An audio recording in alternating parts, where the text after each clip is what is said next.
Ma'lumotlarda Mike Tyson bilen Jack Paul'un tutuşu hakkında.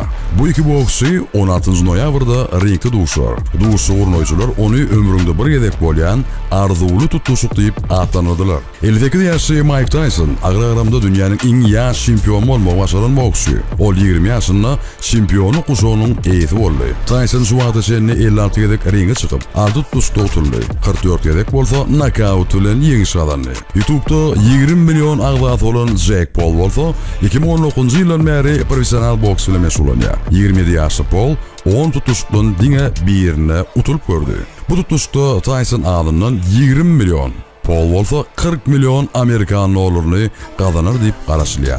Jack Paul, "Men bu yere rivayete uğrulan boksçunu knockout uğratmak için geldim" diye. Tyson bolsa, "Paul öte köp arzu ediyor.